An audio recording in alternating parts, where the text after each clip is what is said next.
말씀은 마지막이네요. 내일 폐회 예배에.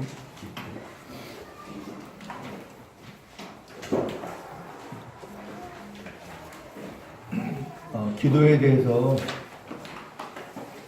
말씀을 같이 나누고 있는데요. 기도는 이론이 아니죠. 제가 여러분께 소개하는 말씀들이 다 맞다 치더라도 기도하지 않으면 뭐 무용지물이고요. 어쨌든 이번 이 한도 축제를 마치고 나서 기도 생활에 더 유익이 되고 플러스가 됐다. 그렇게 되면 이 수련회가 의미가 있는 것이고, 뭐 그렇지 않으면 별 의미가 없는 거죠.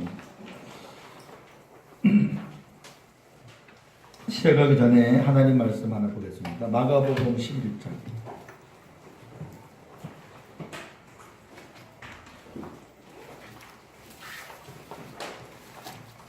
마가복음 11장 20절에서 24절까지.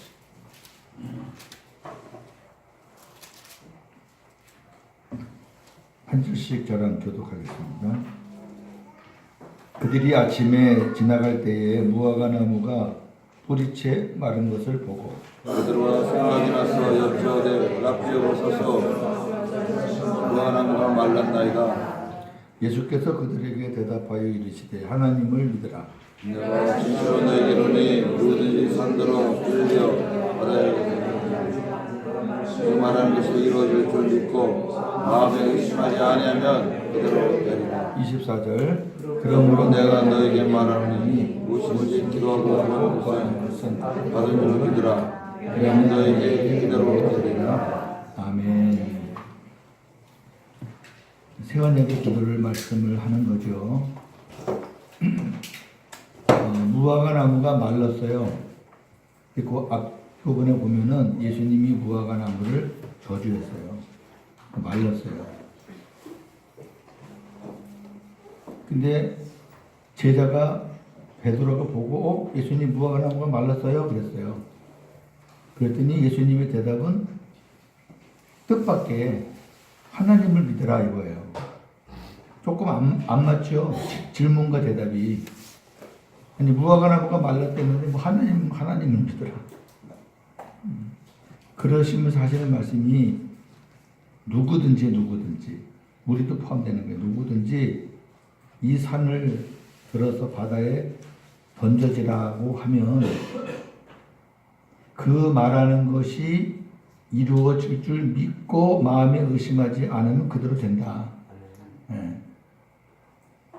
그러면 자, 이 산더로 들리어 바다에 던지리라 하며 그 말하는 것이라고 하는가? 이 말은 사람의 말이 아니라 하나님의 말씀이에요. 하나님이 누구에게든지 이 산더로 들려서 바다에 던져지라 하라. 하나님이 말씀하시는 것이 그대로 이루어질 줄 믿고 의심하지 않고 우리가 선포하면 된다는 거예요. 좀 웃기는 말씀이죠. 이게 뭐 말이 되나? 근데 24절 보니까 그러므로 한 결론이에요. 그러므로 내가 너희에게 말하는 것은 뭐냐?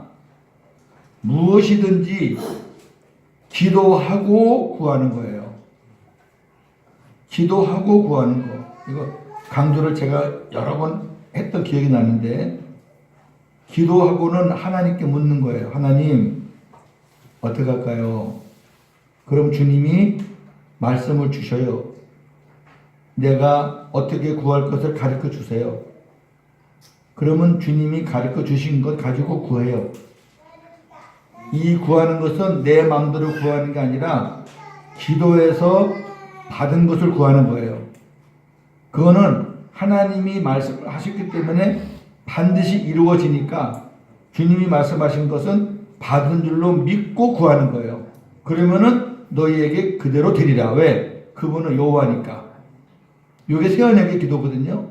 요런 예화들이 뜨문뜨문 있어요. 뭐 성경마다 다 붙이면 좋겠지만 일일이 다 그렇게 안 붙여도 성경의 큰 줄기가 이런 줄기니까 우리는 지금까지 이 기도하고라는 것하고 구하는 것하고를 이거를 구분을 못했다고요. 그냥 강조하는 건가? 기도하는 것, 구하는 걸 그냥 강조해 두 번 말했나? 아니면 그냥 기도하고라는 거는 생략하고 그냥 무엇이든지 구하면 받은 줄로 믿으라. 말이 안 되잖아요.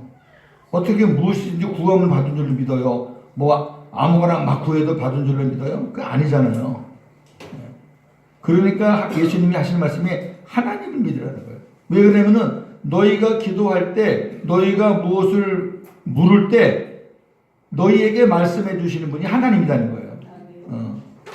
예수님 안에서 말씀하셨다 그 하나님이 우리가 기도할 때도 역시 동일하게 가르쳐 주신다고요. 그러니까 하나님을 믿으라는 거예요. 하나님을 믿고 주님의 말씀, 하나님의 말씀이라면은 너희가 그대로 순종하고 선포하고 행하면 하나님이 그대로 되게 해주겠다 그 말이죠. 요게 세언에게 기도의 뼈대고 오늘 제가 여러분에게 아침 저녁으로 말씀드리는 그 기도의 핵심이에요.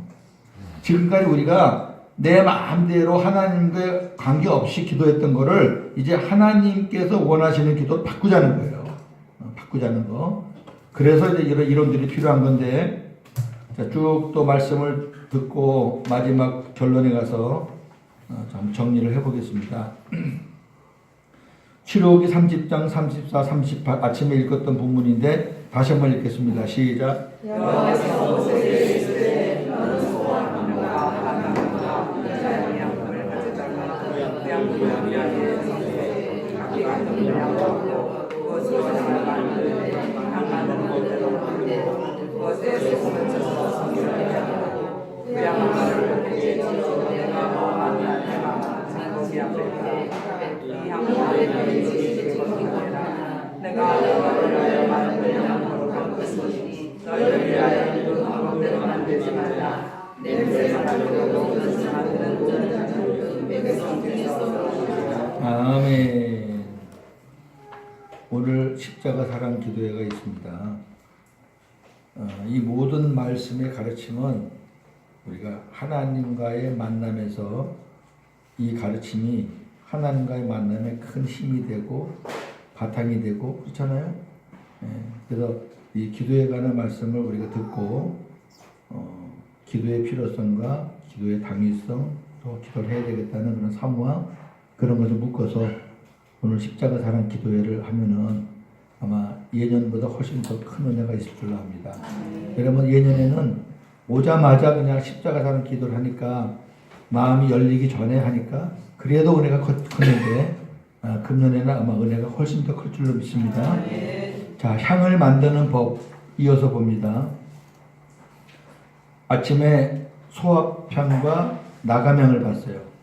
소합향은 방울방울 진액이 떨어지는 것 같이 간절하게 기도하라는 거고, 나감향은 기도할 때 자꾸 육신의 옛 모습, 옛 사람들이 자꾸 나오니까 그것을 우리가 부서뜨리라는 거예요.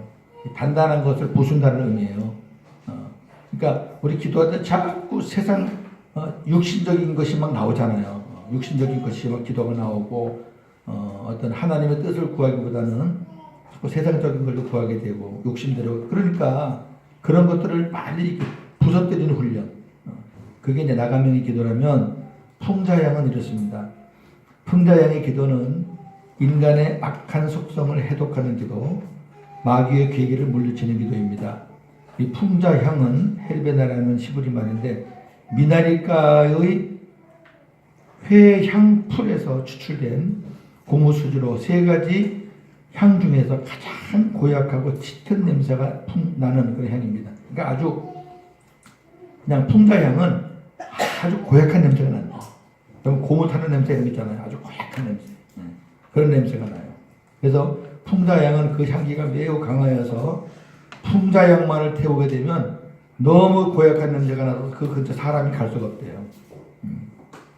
그 풍자향은 그 고약한 냄새로 독소를 제거하는 해독제로, 부패를 방지하는 방부제로 사용하고 고약하고 짙은 냄새가 나기 때문에 동물들이 성막 근처에 오는 것을 방지하기도 해요. 그러니까 이게 냄새는 나지만 또 이 냄새로 유익한 부분에 쓰여지기도 해요. 풍자양의 기도는 우리 몸에서 냄새가 나는 게 뭐겠어요? 죄요, 죄. 죄. 그 냄새 고약하거든요. 그러니까 우리 악한 것에 속아서 스스로 산 죄를 회개하고 그 다음에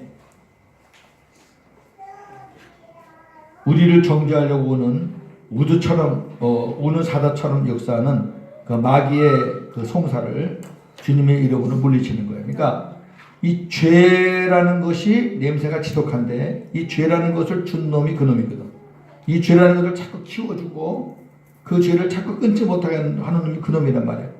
그러니까 그 놈이 역사하는데 냄새가 아주 고약해요. 그래서 우리가 믿음으로 이 죄를 물리치고 그 다음에 스스로 산 것을 회개하면서 사탄과의 어떤 그런 영적 전쟁을 하는 기도가 풍자양의 기도다 이렇게 생각하시면 돼요. 그래서 우리가 나가명의 기도와 소야병의 기도는 어떤 마귀와의 문제는 아니지만 이 풍자양은 지독한 냄새를 나게 하는 그 죄를 자꾸 갖고 장난치는 우리를 속이고 공격하는 그런 악한 세력 이런 것들을 우리가 물리치는 기도 성경 말씀을 좀 보겠습니다. 시편 32편 5절 내가 이를 내 영혼의 사랑하고 주께 내 죄를 알고 내 죄를 숨기지 아니하였더니 곧 주께서 내 죄를 사하셨나이다. 우리 허물은 주님 앞에 자복해야 되겠죠. 시편 51편 17절 하나님의 거하는 데서는 상한 심령이라 하나님께서 사랑하고 마음을 주께서 절대하지 아니하시리이다. 사람들에게는 우리의 허물을 보여주면 자꾸 보여줄수록 사람들은 우리를 싫어하고 거부하고 뭐 저런 사람이 다 있나 하겠지만 하나님은 우리의 상하고 통해하는 마음 언제든지 우리 주님께서는 받아주시고 용납하시고 용서하시고 멸시하지 않으신다. 이사야 57장 15절 지극히 진실하여 영원히 구하시며 거룩하다 일어나는 이가 돌아가시는 말씀하시되 내가 높고 거룩한 주시며 또한 통해하고 마음이 겸손한 자와 함께하나니 이런 겸손한 자의 영을 소식시키며 통해하는 자의 마음을 소식시키려 하노라. 아멘. 여기까지는 지금 구약적인 표현이에요. 우리 안에 주님이 계시는 그런 시대가 아니라 구약적인 표현이기 때문에 이렇게밖에 표현이 안 되는 거죠. 자, 하나님은 거룩한 곳에 계세요. 거룩한 곳에 계시지만 통회하고 마음이 겸손한 자와 함께 하신다. 그러니까 그렇게 위대하고 전능하신 분이시지만 하나님이 함께 하셨던 사람은 겸손한 자와 통회하는 사람. 마태복음 5장 4절 이제 신학적인 이제 세언약의 표현으로 나오는 말씀드립니다. 애통하는 자는 복이 있는데 왜 복이 있냐면은 애통 자체는 슬프지만 애통으로 인해서 오는 하나님의 위로가 크니까 복이 있어요. 요한일서 1장 9절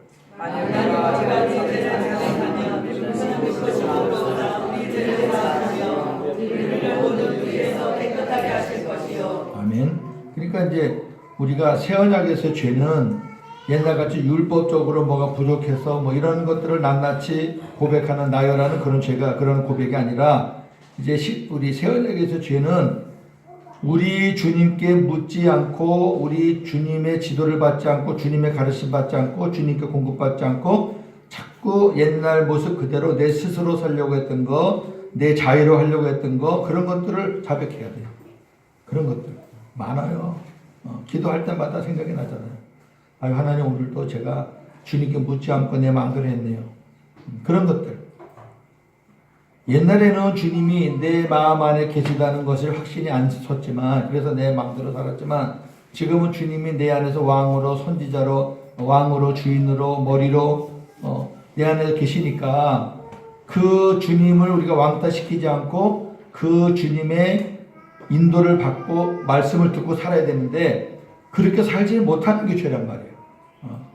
그렇게 살지 못하고 아직까지도 내 육신대로 살고 육신을 조정하는 사탄에게 속아서 살고 그런 것들을 우리가 하나님 앞에 철저하게 회개하셔야 돼요. 그래서 하나님 이제 제가 주님을 머리로 살겠습니다. 제 스스로 산 것을 회개합니다. 생수를 부어주세요. 기름을 부어주세요. 그럼 하나님께서 또 마음을 만져가지고 또 주님의 마음으로 만들어서 또 살게 하시고 참 신기해요. 뭐 돈이 듭니까? 성경에 생수를 주시겠다, 물을 주시겠다라는 성경구절이 꽤 많이 나오죠. 이사야서부터 요한계시록까지. 근데 그 앞에 붙어지는 말씀이 뭐냐면은 값없이 값없이. 그러니까 하나님께서 구약이든 신약이든 계시록이든 간에 생수와 물을 줄 때는 하나님이 값없이 주신대요. 지금도 우리가 주님 앞에 생수를 구할 때 주님이 더 달라고 그래요. 네? 우리 육신의 갈증은 이 물을 먹어야 되겠지만 그런 영혼의 심령의 갈증은 하나님이 부어주시는 생수를 우리가 먹어야 되거든요. 그 생수를 주시려고 깨진 반석 되시는 주님이 내 안에 계시잖아요. 근데 우리가 구하지 않으면 무슨 소용이 있어요? 구해야지.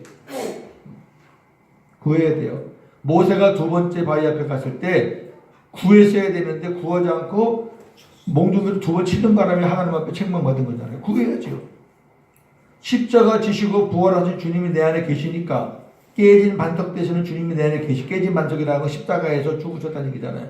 깨진 반석 되신 우리 주님이 계시니까 이제는 구하셔야 돼요. 구하기만 하면은 성령의 생수, 성령 능력의 생수. 자, 그 다음에요. 마가복음 16장 17절. 믿는 자들에게는 이런 표적이 따르니 모두들이 내 이름으로 귀신을 쫓아내며 예, 죄를 조장하게 하는 이 악한 것을 쫓아내야죠. 아주 더러운 놈들 쫓아내야죠. 베드로전서 5장 8절 9절. 변신하라 그러다 내 명하기가 모든 사람을 이끌어내며 자기를 찾아내니 너희 이름 믿음으로 그렇게 하여 그를 대적하라. 예, 대적을 하긴 하는데 믿음을 굳건하게 해서 대적하셔야 돼요. 믿음을 굳건하지 않고 대적했다가 당해요. 그놈이 영물이거든요. 예, 그놈이 우리 무서워하는 거 아니에요. 내 안에 계시는 예수님을 무서워하는 거지. 예수님 빠진 우리를 뭐가 무서워해요? 이 믿음은 뭐예요? 내 안에서 능력으로 살아계시는 죽으셨다가 부활할 사망 권세, 사탄의 모든 권세를 물리치신 그분이 내 안에 계시다는 것을 믿고 그 믿음으로 대적하면요 이기죠. 내가 이기는 게 아니라 여호와니시죠. 하나님께서 이기시는 거죠. 이기셔서 우리에게 승리를 주시는 거죠. 요한일서 3장 8절. 아멘. 여기 하나님의 아들이 나타나셨다는 것도 예수님이 이 땅에 오셨다는 것만 얘기하는 거 아니에요. 예수님이 이 땅에 오신 것이 마귀의 일을 멸하려고 오셨지만 지금도 마귀의 일을 멸하시기 위해서는 하나님의 아들이 나타나셔야 된다 그 말이에요. 이해가 되세요? 지금도 마귀를 멸하려면 저나 여러분 갖고는 안 돼요. 지금도 내 안에 계신 하나님의 아들이 나타나셔야 그놈을 이길 수 있다는 말이에요. 예수님은 마귀의 송사와 귀신의 역사를 물리치고 쫓아내는 풍자양의 기도를 드리셨습니다.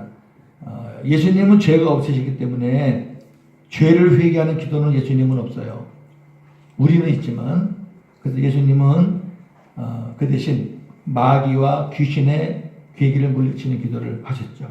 예수님께서 자기 안에 계신 아버지께 기도하시면 아버지께서 성령을 통해 역사하셨습니다. 마가복음 9장 25절 26절. 예수께서 귀신을 들리시되 말하고 주시나 내가 내게 원하니 아이에게서 나오고 다시 들어가서 하시되 귀신이 소리 지르며 아이고 신이 성령을 들여다보게 하나니. 자, 우리가 이 말씀을 얼른 보면 예수님이 다 하신 것 같잖아요.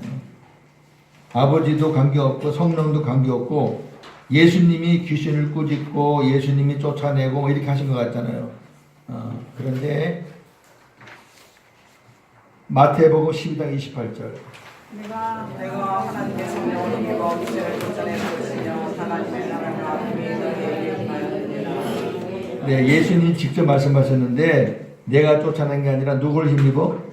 하나님의 성령을 힘입어. 더 정확하게 사도행전 10장 38절.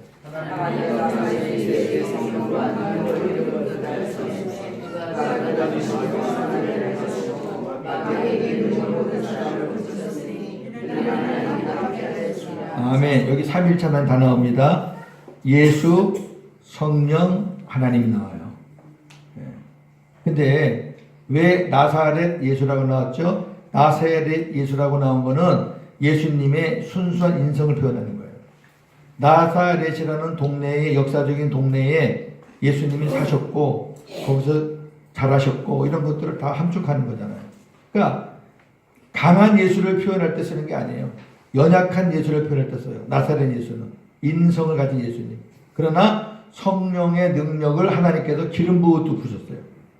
그리고 그 성령의 능력으로 그가 두루 다니면서 복음을 전하시고 선을 행하시고 마귀에게 눌린 모든 사람을 고쳐주셨어요. 그러면 결론적으로 또 앞에도 하나님이 시작했지만 마지막 마무리도 이는 하나님이 함께 하셨기 때문이다 이렇게 말하고 있어요.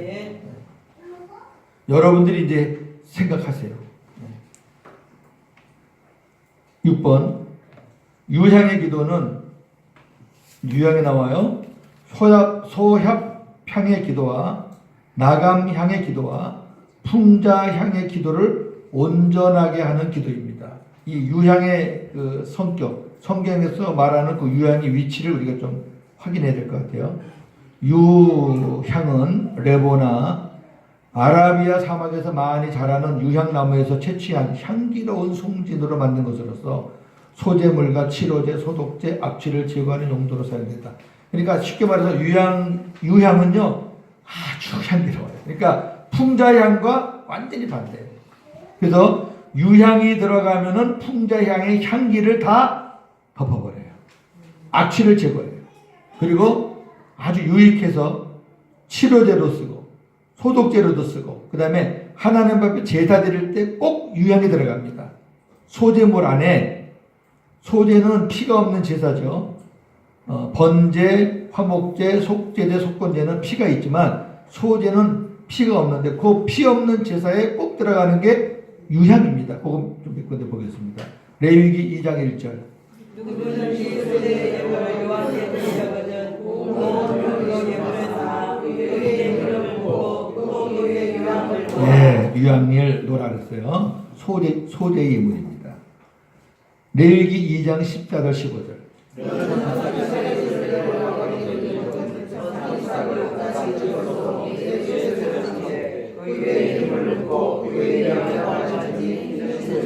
네, 번제도 향기로운 제사고 그 다음에 소제도 향기로운 제사예요. 향기로운 제사인데 무엇들이 향기를 내냐면 기름과 유향이 향기를 내는 거예요. 이 유향이 그렇게 향기로워서 소제를 드릴 때는 아주 향기가 그거겠다 그래요. 그런 특징을 우리가 잡으셔야 돼요. 예레미야 8장 22절.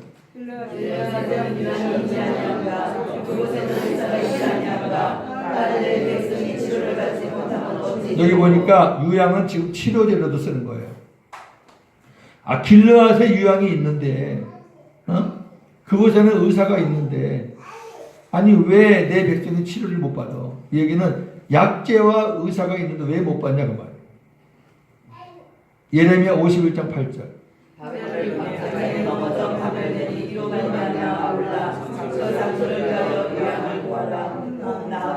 아멘. 자, 이렇게 유향은 향기가 있는 것 그리고 치료제로 쓸 수 있는 그런 용도로 사용됐던 겁니다.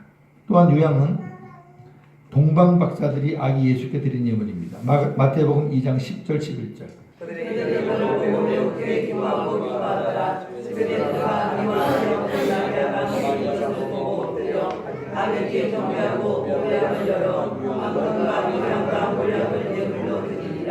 아멘. 황금은 예수님의 왕직, 유향은 예수님의 선지자직, 모략은 예수님의 제사장직을 상징합니다.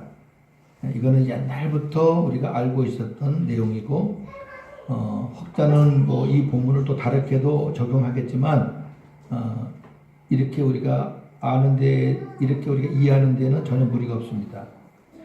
예수님이 이 땅에 사실 때 자기 안에 계신 아버지와 하나 되어 아버지의 이름으로 아버지의 마음으로 천국된 삶, 즉 천국의 향기를 풍기는 유향의 삶을 사셨습니다. 유향은 선지자직을 말하는 거죠. 아버지의 말씀을 받아서 대언하는 삶, 선지자직이에요. 예수님의 기도가 온전하신 것은 오직 아버지의 이름으로, 아버지의 마음과 생각으로 기도하셨기 때문입니다.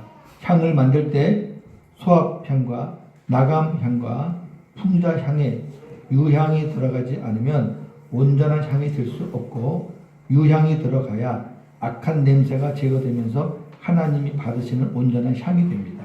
그래서 하나님이 마지막에 이 세 가지 향의 유향을 꼭 섞으라는 거예요.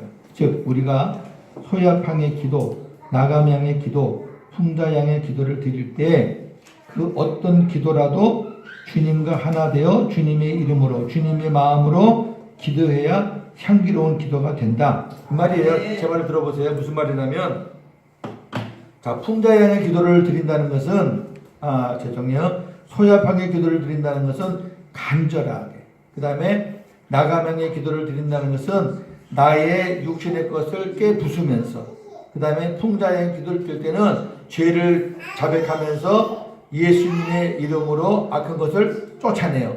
그 모든 기도를 함에 있어서 유향이 들어가야 된다는 것은, 모든 기도를 할 때 우리가 내 마음과 내 생각으로 기도하는 게 아니라 주님의 마음과 주님의 이름으로, 주님의 생각으로 기도하라고 말해요.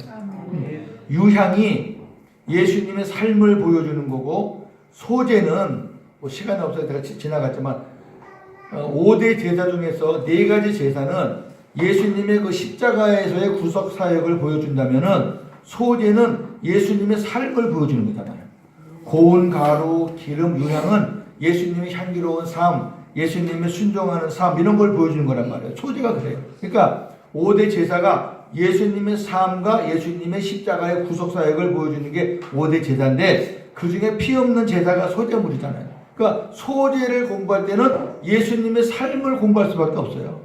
예수님의 삶은 향기로운 삶이었어요. 예수님의 기도도 향기로운 기도였어요. 예수님이 아기 때 받은 그 예물 중에 유향은 그러한 예수님의 사역을 미리 하나님이 보여주신 거예요. 이방인을 통해서. 동방박사 이방인이잖아요. 그래서 어떠한 기도를 드리든 간에 우리가 주님의 마음으로 드려야 그것이 향기로운 기도가 된다 그 말이에요. 주님의 마음으로 드릴 때 소합향의 기도도 하나님 받으시는 거고, 주님의 마음으로 드릴 때 나감향의 기도도 하나님 받으시는 거고, 주님의 마음으로 드릴 때 풍자향의 기도도 하나님 받으신다 그 말이에요. 반드시 어떠한 기도를 드리든 간에 우리가 주님의 마음으로 기도를 드려야 된다. 그러한 메시지가 담겨져 있겠습니다. 좀 보겠습니다. 예수님은 요한복음 17장 기도에서 우리를 위해 유향의 기도를 드리셨습니다. 요한복음 17장 11절. 나는 세상에 거 있지 아니하오나 그들은 세상에 있사오고 나는 아버지께 가오나 거룩하신 아버지여 내게 주신 아버지의 이름으로 그들을 보존하사 우리와 같이 그들과 하나가 되게 하옵소서. 주님의 그 마지막 기도가 너무너무 깊고 오묘하고 아름다워요. 아버지께서 나에게 주신 아버지의 이름으로, 아버지의 마음으로 그들을 보존하사 우리와 같이, 우리 삼위 하나님 우리와 같이, 우리가 하나인 것 같이 그들도 하나가 되게 하옵소서. 이게 예수님의 요한복음 17장 마지막 대제사장의 기도입니다. 요한복음 17장 21절 23절. 아버지여 아버지께서 내 안에 내가 아버지 안에 있는 것 같이 그들도 다 하나가 되어 내 안에 있게 하사 세상에서 아버지께서 나를 보내신 것을 믿게 하옵소서. 여기 보세요. 아버지가 내 안에, 내가 아버지 안에, 아버지와 내가 하나인 것 같이 그들도 다 하나가 되어서 누구 안에? 우리 안에. 그러니까 그들도 삼위 하나님 안에, 또 삼위 하나님이 그들 안에, 똑같은 메시지예요. 그 다음에 내게 주신 영광을 내가 그들에게 주었사오니 이는 우리가 하나가 된 것 같이 그들도 하나가 되게 하려 함이니이다. 곧 내가 그들 안에 있고, 그 다음에 아버지께서 내 안에 계시오 그들로 온전함을 이루어 하나가 되게 하려 함은 아버지께서 나를 보내신 것과 또 나를 사랑하신 같이 그들도 사랑하신 것을 세상으로 알게 하려 함이로소이다. 그러니까 내가 이 땅에서 아버지가 내 안에 계셔서 내가 유향의 삶을 살았고, 또 그 하나님 주신 말씀으로 대언하면서 살았듯이 내 제자들도 우리가 그 안에 들어가서 내가 산 것처럼 그들도 그렇게 살아서 세상을 변화시켰으면 좋겠습니다. 그런 의미예요. 자, 우리가 주님처럼 살 수 있는 것은 주님이 우리 안에 오셔서 우리와 하나 되셨기 때문이요. 우리가 아버지께서 받으시는 기도를 들을 수 있는 것도 주님께서 우리에게 주님의 마음을 주셨기 때문입니다. 그래서 주님의 마음으로 기도하자는 거예요. 유언의 기도는. 자, 이제 그 다음부터는 이제 조금 생소한 것들이 있을 수 있으니까 잘 보시기 바랍니다. 향을 만들 때 소금을 넣죠. 그렇게 다 끝난 다음에 소금을 넣어요. 소금을 넣는 것은 하나님의 언약이 성취되기를 기도하는 것을 의미합니다. 출애굽기 30장 35절.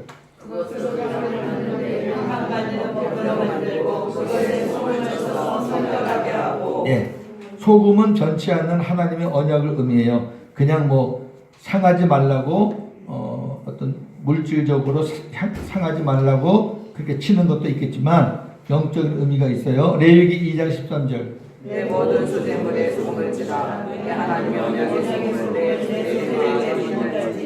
모든 물에 소금을 치라. 예, 우리가 음식을 먹을 때 소금 치는 것은 그냥 소금이지만 소제를 드릴 때 치는 소금은 언약의 소금이에요. 그러니까 언약의 소금은 그 소금 안에 하나님의 언약이 담겨 있다고 말해요. 그러니까 하나님의 언약을 상징하는 소금이라고 말이죠. 민수기 18장 19절. 이스라엘 자손이 여호와께 거제로 드리는 모든 성물은 내가 영광 주께 주시고 여호와의 자녀에게 주노니 이는 여호와께 여호와의 선의를 경하는 소명입니다. 네. 언약을 하나님이 당신의 백성들과 맺은 언약을 소금 언약이라고 그래요. 소금은. 이게 조금 더 구체적으로 좀 더 나아갔어요. 더 구체적으로. 역대하 13장 5절. 이스라엘 하나님 여호와께서 소금 언약으로 이스라엘 나라를 영원히 위하여까 그의 자손에게 주신 것을 너희가 알 것이다. 아멘. 여기 어제 아침에 봤죠? 이스라엘 나라를 영원히 다윗과 그의 자손, 예수님을 가리키는 거예요. 그러니까 새 언약의 새로운 나라를 가리키는 거예요. 그게 하나님의 언약이었어요. 소금 언약이라는 것은 하나님의 변함없는 언약이라는 뜻이에요. 그러니까 하나님이 맺은 새 언약은 변함없는 소금 언약입니다. 그래서 소금을 뿌린 것은 하나님이 말씀하신 대로 이렇게 기도하면은 내가 반드시 너희들의 기도를 들어주겠다. 이렇게 확인시키는 그런 의미의 소금이라고 말이죠. 소금을 쳐서 성결하게 하라는 것은 어떤 육신적인 욕심을 가미하지 말고 하나님의 언약이 이루어지도록 기도하라는 것입니다. 마태복음 6장 30일 33 다시 한번 읽겠습니다.